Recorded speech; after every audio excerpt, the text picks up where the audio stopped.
السلام علیکم ورحمۃ اللہ وبرکاتہ، نحمدہ ونصلی علی رسولہ الکریم، اما بعد فاعوذ باللہ من الشیطان الرجیم، بسم اللہ الرحمن الرحیم، رب اشرح لی صدری ویسر لی امری واحلل عقدۃ من لسانی یفقہوا قولی، ان اللہ وملائکتہ یصلون علی النبی یا ایھا الذین آمنوا صلوا علیہ وسلموا تسلیما۔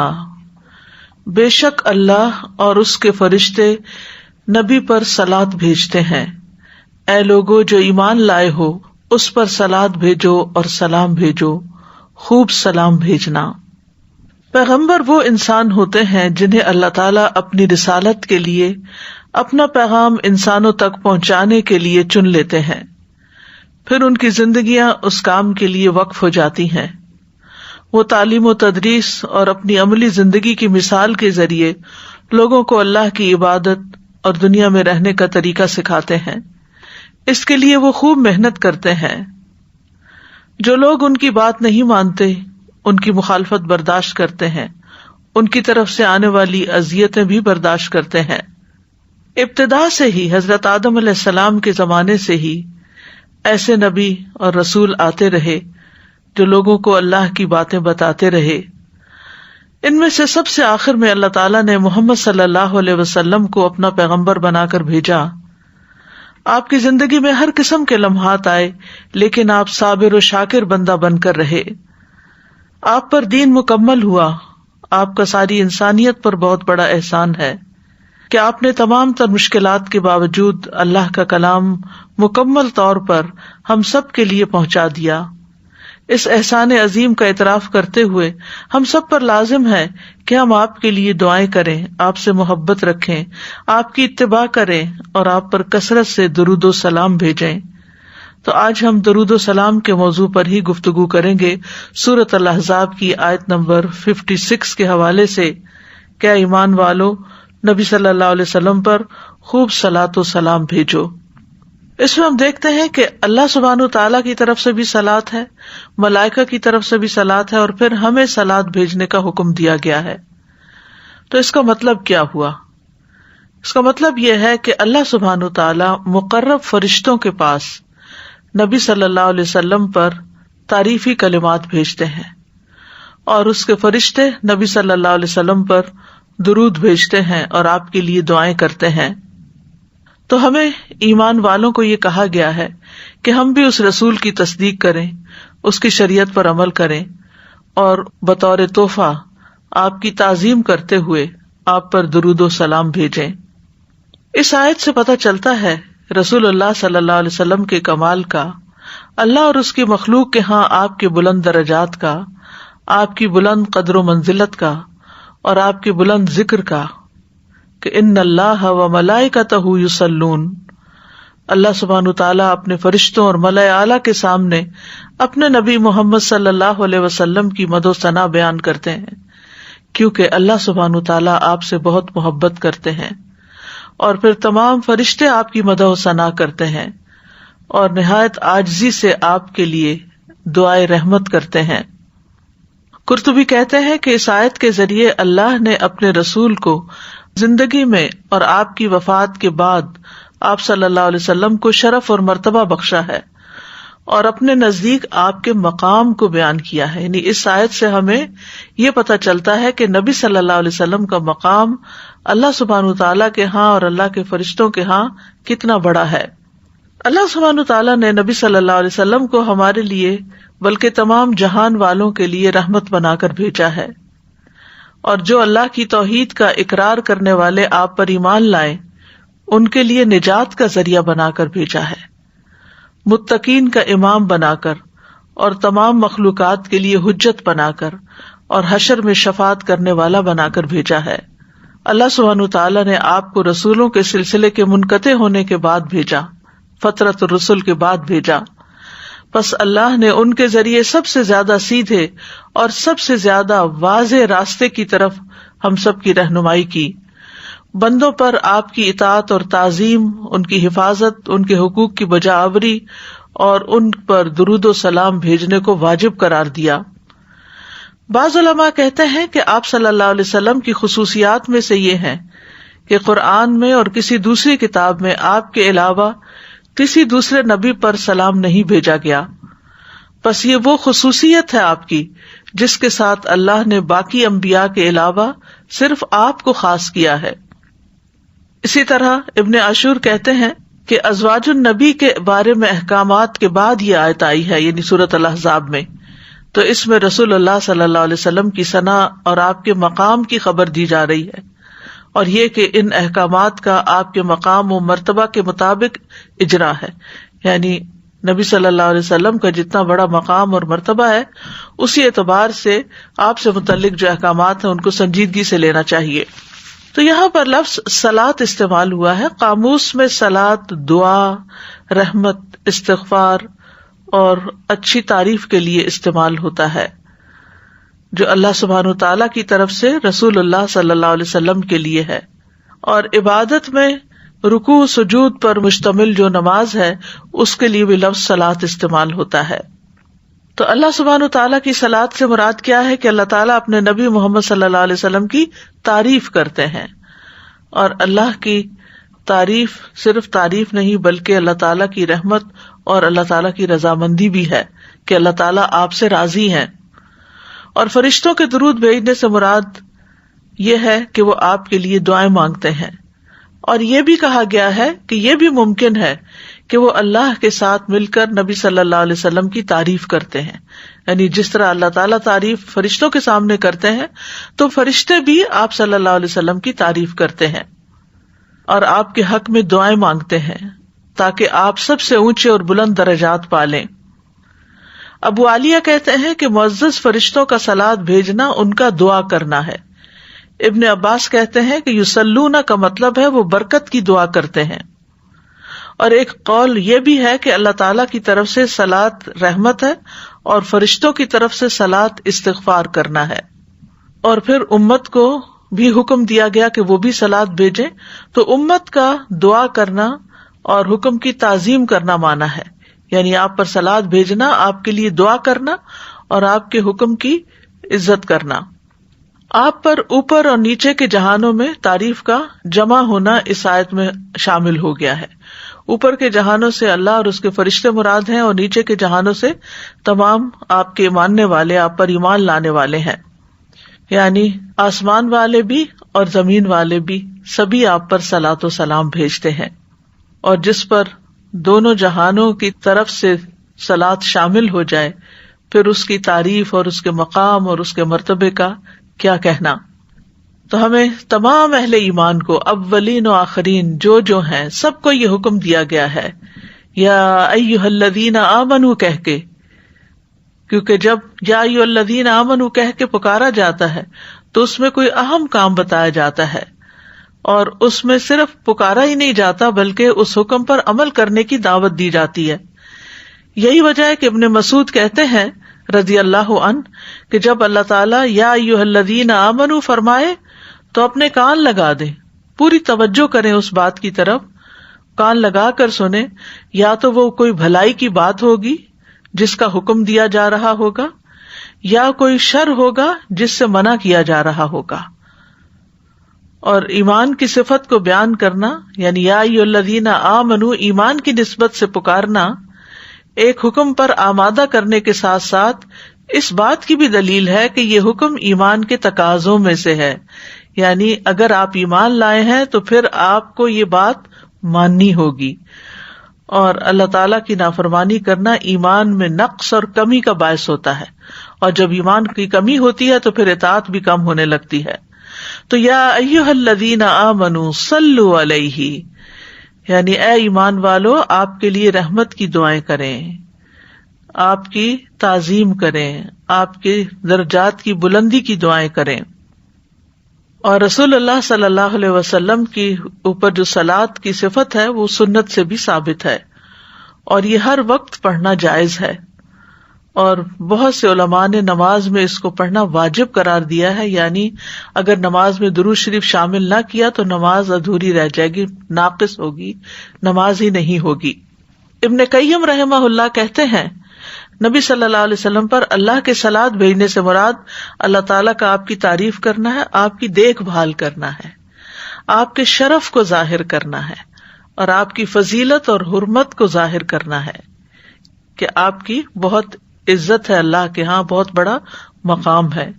اور ہمارا آپ پر صلات بھیجنا یہ ہے کہ ہم اللہ سے دعا کرتے ہیں، مطالبہ کرتے ہیں کہ اے اللہ ہمارے نبی کی اور بھی زیادہ تعریف کر.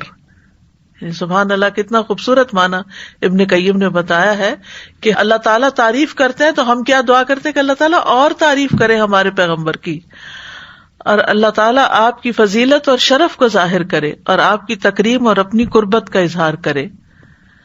تو بہرحال اس سے مراد خاص درود کے جو کلمات ہیں وہ پڑھنے کی طرف اشارہ ہے، کیونکہ جب یہ آیت نازل ہوئی تو صحابہ نے آپ سے سوال کیا یعنی کیفیت الصلاۃ کے بارے میں، تو آپ نے صلاۃ کا صیغہ سکھا دیا کہ کس طرح پھر درود پڑھنا ہے کہ اللہم صلی علی محمد وعلی ازواجہ وذریتہ اور دیگر جو درود ابراہیمی ہے. تو کئی ایک صیغے ہیں، صیغے سے مراد کئی ایک ورژنز ہیں جن میں صلاۃ کا طریقہ بتایا گیا ہے کہ کس طرح صلاۃ بھیجو، یعنی صرف کہہ کے نہیں چھوڑ دیا گیا بلکہ طریقہ بھی سکھایا گیا کہ کس طریقے پر صلاۃ بھیجی جائے. وسلموا تسلیما، اور آپ کو خوب خوب سلام بھی بھیجیں، سلام کا تحفہ دیں. یعنی جیسے ہم نماز میں کہتے ہیں السلام علیک ایھا النبی ورحمۃ اللہ وبرکاتہ، تو السلام کا لفظ جو ہے مصدر ہے عربی زبان میں، اور اس کا معنی ہوتا ہے کمیوں، نقائص اور آفات سے پاک ہونا.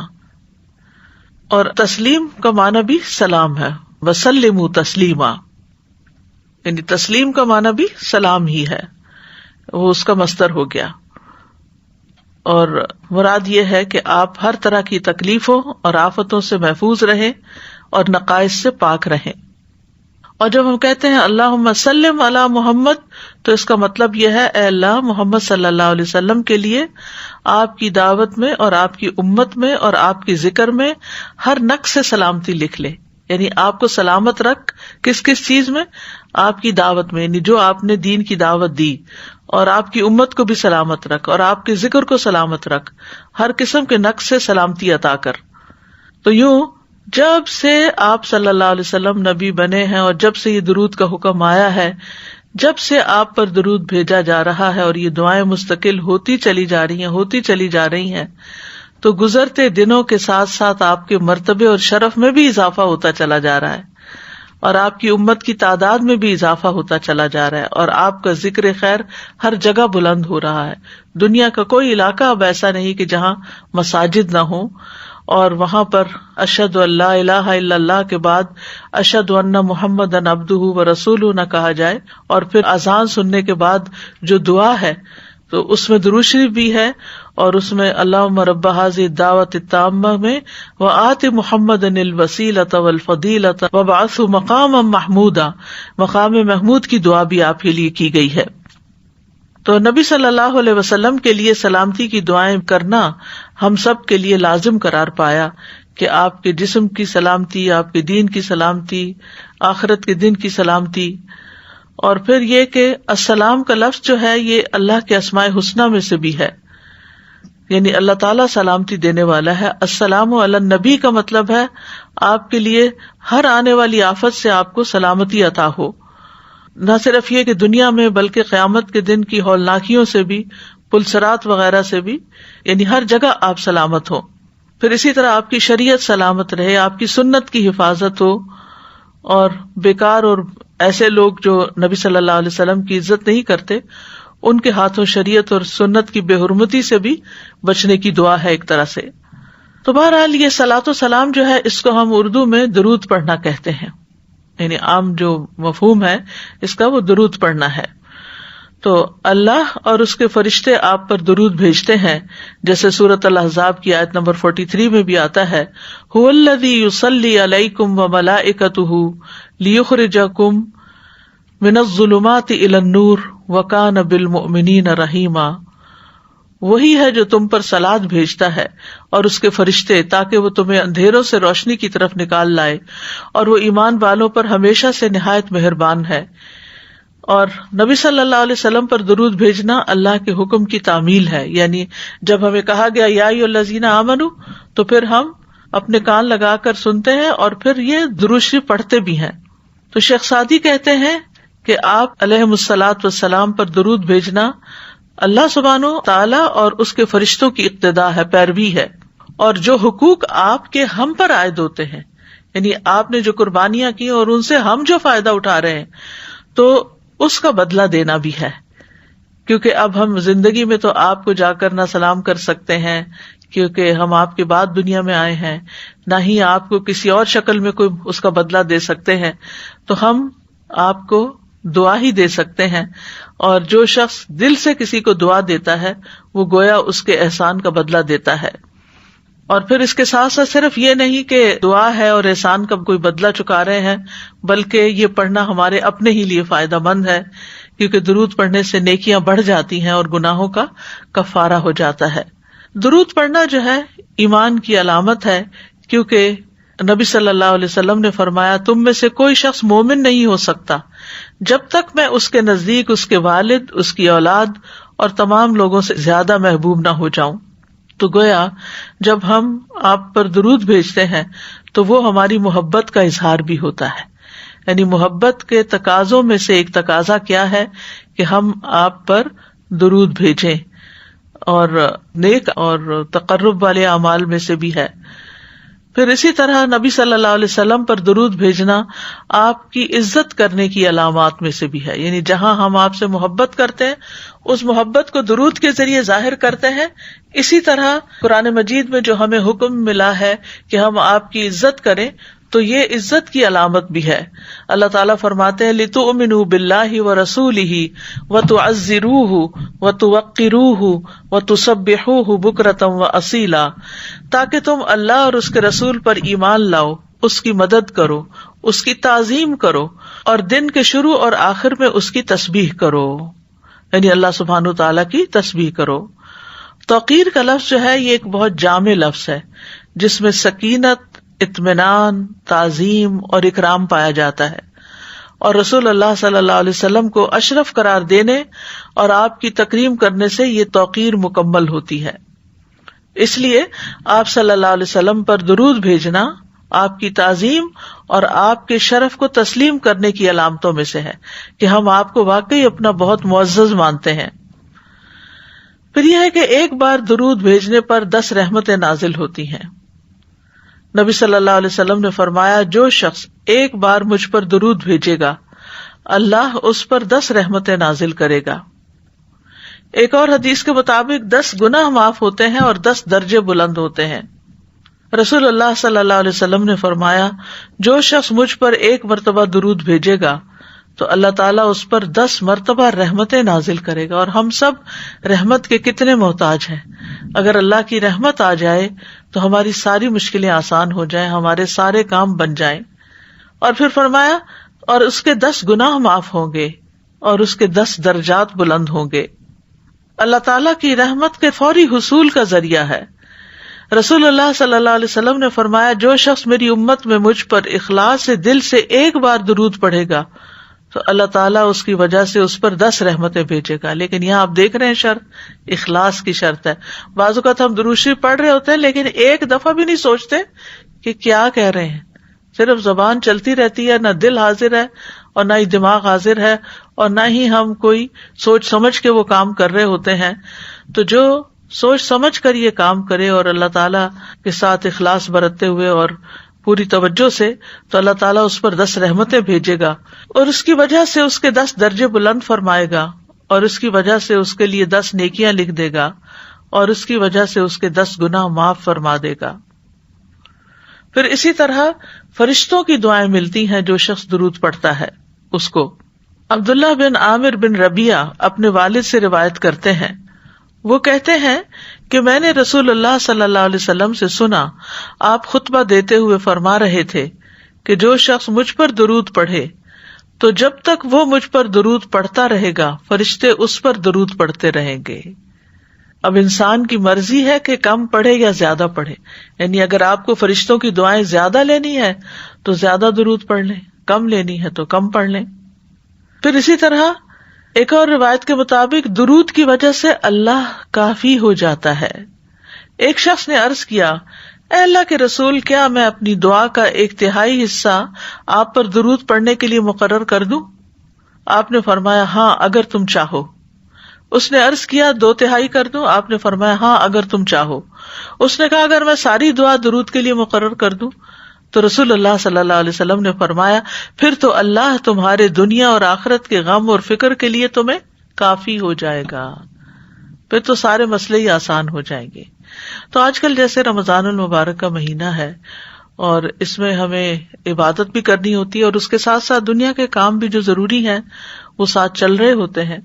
تو بعض اوقات مثلاً افطار کا ٹائم ہے اور ہمیں دعائیں بیٹھ کر یکسوئی کے ساتھ ایک جگہ مانگنے کا وقت نہیں ملتا، تو ہم عصر کے بعد کچھ حصہ دعاؤں کے لیے ضرور مختص کریں، لیکن اس کے بعد جب گھر کا کام بھی ہو اور ذمہ داریاں بھی ہوں جن سے کوئی فرار نہیں انسان کو، تو اس کے ساتھ ساتھ کام کاج کرتے ہوئے آپ درود پڑھتے جائیں.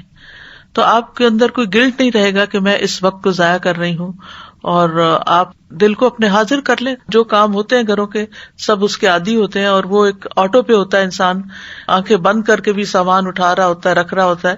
تو اپنی زبان اور دل کو حاضر کر کے ساتھ ساتھ درود شریف پڑھتے جائیں، اور آپ کی جتنی دعائیں مانگنے والی تھی وہ ساری درود شریف کے اندر آ جائیں گی. تو پھر انسان کے لیے ایک آسان راستہ بھی ہے اور ایک بہت ہی انلائٹننگ اور انرچ کرنے والا روحانی طور پر انسان کو، کہ کوئی پھر کمی محسوس نہیں ہوتی کہ ہم نے وقت ضائع کیا ہے. اسی طرح دیگر کام بھی جو آپ صرف ہاتھوں سے کر رہے ہوتے ہیں، زبان سے نہیں کر رہے ہوتے، اس وقت بھی آپ ساتھ ساتھ درود شریف پڑھ سکتے ہیں. اور بیچ میں اگر کوئی خاص دعا بھی یاد آئے تو 2 دفعہ درود کے بیچ میں ایک دعا اپنے لیے کر لیں زبانی، پھر درود شریف پڑھنے شروع کریں. پھر دل میں آپ دیکھیے کہ ہمارا دل تو کسی وقت خیالات سے خالی رہتا ہی نہیں، تو ان خیالات میں بعض اوقات کوئی پریشانی ہوتی ہے، وہ پریشانی ایک بار نہیں بار بار وہی چیز دماغ میں آتی چلی جاتی ہے اور انسان پریشان رہتا ہے. تو اس پریشانی سے چھٹکارا حاصل کرنے کے لیے، اس سے خلاصی پانے کے لیے ضروری ہے کہ درود شریف کے بیچ بیچ میں اس کا ذکر کر کے اللہ تعالیٰ سے دعا کریں کہ یا اللہ ہمیں اس مصیبت سے نجات دے، اور یا اللہ تو میرے ذہن کو صاف کر دے، اور اگر کسی کے بارے میں کوئی بدگمانی ہے یا کسی کی طرف سے کوئی تکلیف پہنچی ہے یا کوئی بھی چیز جو آپ کو تنگ کر رہی ہے، اس سے نجات حاصل کریں دعا کے ذریعے. کیونکہ بہت دفعہ ایسا ہوتا ہے کہ ہم لوگوں کو نہیں بدل سکتے، لوگوں کے رویوں میں تبدیلی نہیں لا سکتے، لیکن اگر ہمارا اپنا ہی دل اچھا ہو جائے تو لوگ جو کرتے ہیں کرتے رہیں. دنیا بھر میں کروڑوں بلینز ٹریلینز کی تعداد میں لوگ موجود ہیں جو معلوم نہیں کیا کچھ کر رہے ہیں، اور ہمیں ان سے کیا واسطہ. تو اسی طرح اگر ہماری جان پہچان کا کوئی شخص کوئی ایسی حرکت کر رہا ہے جو ہمیں اذیت دے رہی ہے، تو ہم اس کو بھی انہی میں شامل کر دیں کہ اور بھی لوگ اس طرح کی حرکتیں کر رہے ہیں، اگر یہ بھی کر رہے ہیں تو کرتے رہیں، لیکن ہم اس کے بارے میں پریشان نہ ہوں. تو پھر یہ ہے کہ برکتیں بھی ہوتی ہیں. جب کام کاج کے دوران آپ درود شریف پڑھ رہے ہوتے ہیں تو اس کام میں، آپ کے وقت میں، آپ کی صحت میں، طاقت میں بھی برکت پیدا ہو جاتی ہے. رسول اللہ صلی اللہ علیہ وسلم نے فرمایا مجھ پر درود بھیجا کرو، کیونکہ مجھ پر درود بھیجنا تمہارے لیے باعث برکت ہے، اور میرے لیے اللہ سے وسیلہ کا بھی سوال کیا کرو. وسیلہ جنت میں ایک مقام ہے جو صرف ایک شخص کو ملے گا، اور نبی صلی اللہ علیہ وسلم فرماتے ہیں مجھے امید ہے کہ وہ میں ہوں گا. تو امت کو آپ کے لیے وہ مقام مانگنا چاہیے. آت محمد الوسیلۃ، یہ وسیلہ وہی مقام ہے. پھر یہ ہے کہ ہم جو درود پڑھتے ہیں وہ نبی صلی اللہ علیہ وسلم تک پہنچتا بھی ہے. رسول اللہ صلی اللہ علیہ وسلم نے فرمایا جو شخص ایک بار مجھ پر درود بھیجے گا اللہ اس پر 10 رحمتیں نازل کرے گا. اس پر ایک فرشتہ مقرر ہے جو وہ مجھ تک پہنچاتا ہے، یعنی جتنا بھی درود ہوتا ہے وہاں تک پہنچ جاتا ہے کہ فلاں فلاں آپ کے لیے درود بھیج رہا ہے. کیونکہ درود پڑھنے والے کے نام کے ساتھ نبی صلی اللہ علیہ وسلم تک درود پہنچایا جاتا ہے. رسول اللہ صلی اللہ علیہ وسلم نے فرمایا مجھ پر کثرت سے درود بھیجا کرو، کیونکہ اللہ نے میری قبر کے پاس ایک فرشتہ مقرر کیا ہے. جب میرا امتی مجھ پر درود بھیجتا ہے تو وہ فرشتہ مجھ سے کہتا ہے اے محمد فلاں بن فلان نے ابھی آپ پر درود بھیجا ہے. اور اس سے کوئی فرق نہیں پڑتا، کیونکہ انبیاء کے معجزات بھی ہوتے ہیں. وہ چیزیں جو ہمیں عام زندگی میں مشکل لگ رہی ہوتی ہیں وہ عالم برزخ ایک اور ہی عالم ہے، اس میں وہ چیزیں کسی اور طرح سے ہوں گی، یعنی ٹائم اور اسپیس سے باہر نکل جاتے ہیں نا، تو پھر ان کو ٹائم اور اسپیس کے ساتھ نہیں ناپیں کہ اگر 1,00,000 لوگ پڑھ رہے ہیں تو کیا 1,00,000 کا نام بتائے گا. فرشتے کے لیے بتانا مشکل نہیں اور نبی صلی اللہ علیہ وسلم کے لیے جاننا مشکل نہیں. اور پھر یہ کہ ہر جگہ سے درود آپ پر پہنچایا جاتا ہے.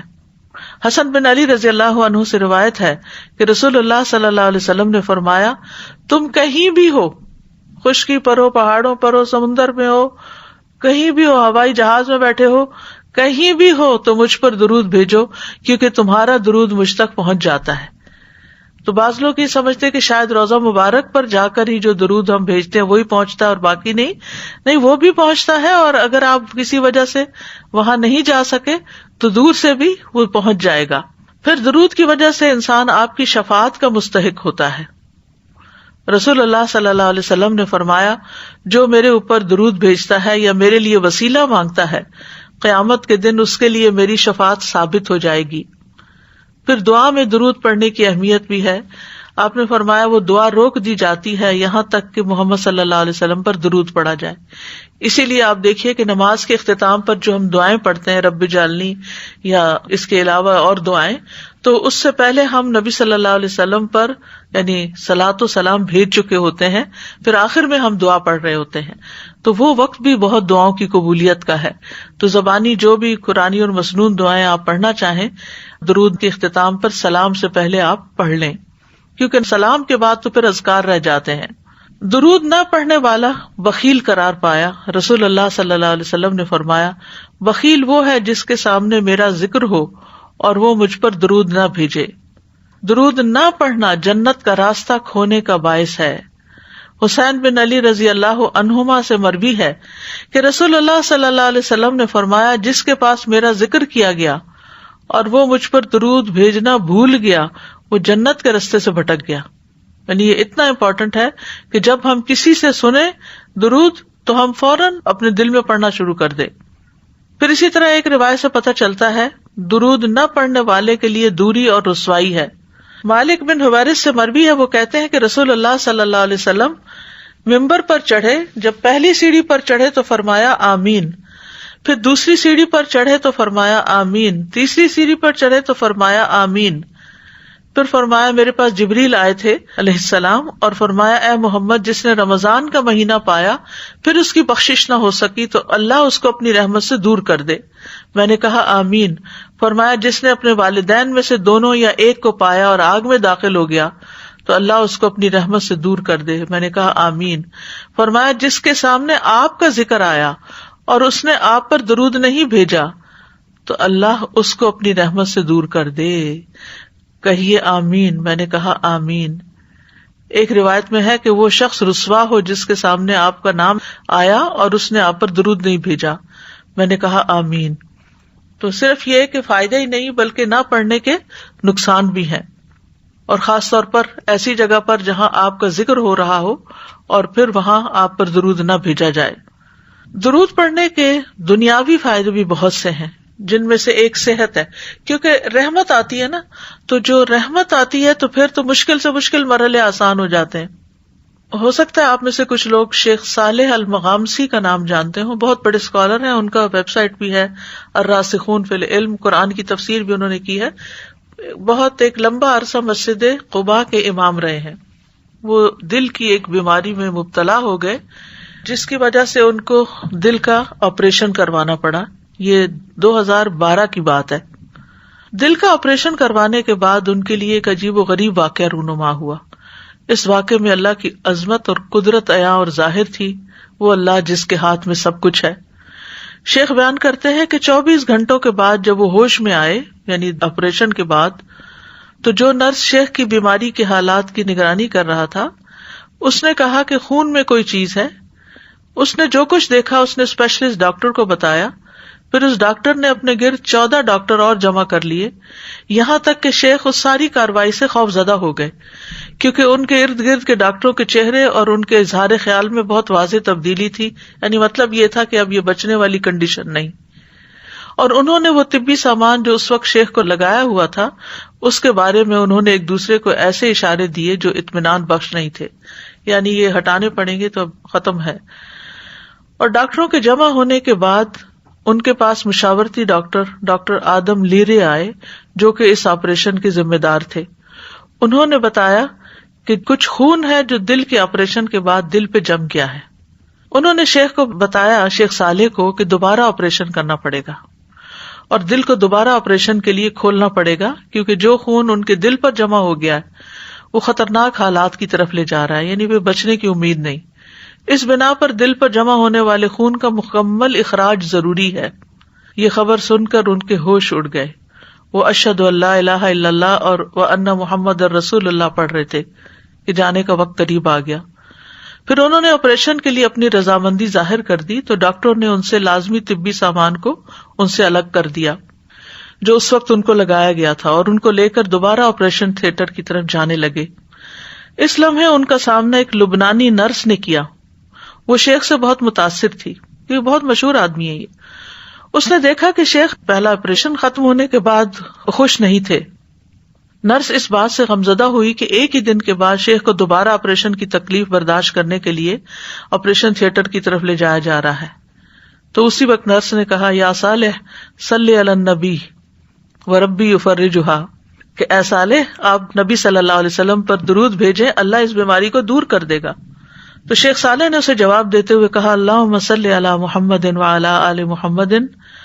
اور شیخ اپنی اس روایت کو واقعہ خود یہ بیان کرتے ہیں اور قسم کھا کے کہتے ہیں کہ درود میں پڑھ رہا تھا کہ اچانک کوئی چیز تبدیل ہو گئی اور آپریشن کی کاروائی کے لیے استعمال کیے جانے والے اوزار تبدیل ہونے لگے، اور ڈاکٹر آدم کو ایک مرتبہ پھر بلایا گیا۔ جب انہوں نے الٹرا ساؤنڈ کی اسکرین دیکھی تو وہ حیران رہ گئے۔ شیخ صالح سمیت سب کو ایک اچانک ناگہانی صورتحال کا سامنا تھا۔ دل میں جمع ہونے والا یہ خون سارے کا سارا بہہ کے جاری ہو گیا۔ اس وقت شیخ اپنے اس واقعے کے اثر سے رونے لگے۔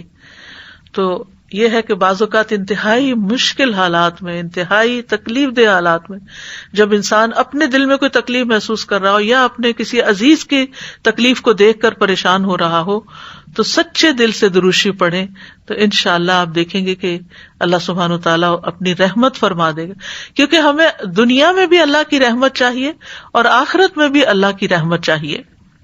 درود پڑھنے کے مواقع کون کون سے ہیں؟ نمبر ایک یہ کہ نبی صلی اللہ علیہ وسلم کا نام سنتے ہی، یعنی جب آپ کا نام سنیں تو درود پڑھیں۔ آپ نے فرمایا، جس کے پاس میرا ذکر کیا گیا تو وہ ضرور مجھ پر درود بھیجے۔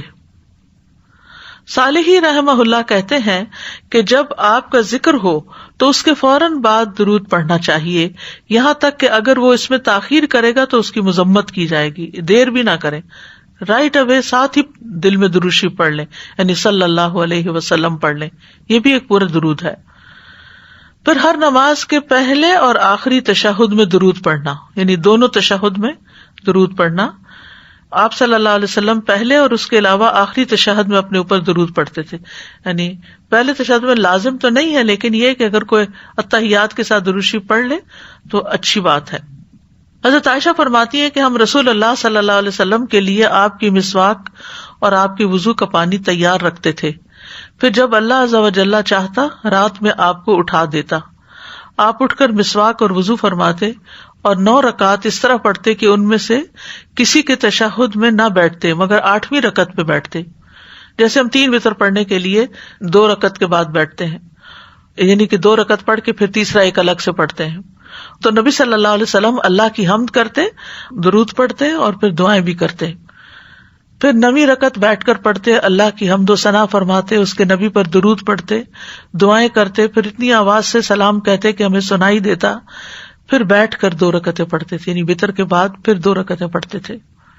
شیخ البانی کہتے ہیں کہ اس میں صریح دلیل ہے کہ آپ صلی اللہ علیہ وسلم نے پہلے تشہد میں بھی اپنی ذات پر درود پڑھا جیسا کہ دوسرے تشہد میں پڑھا۔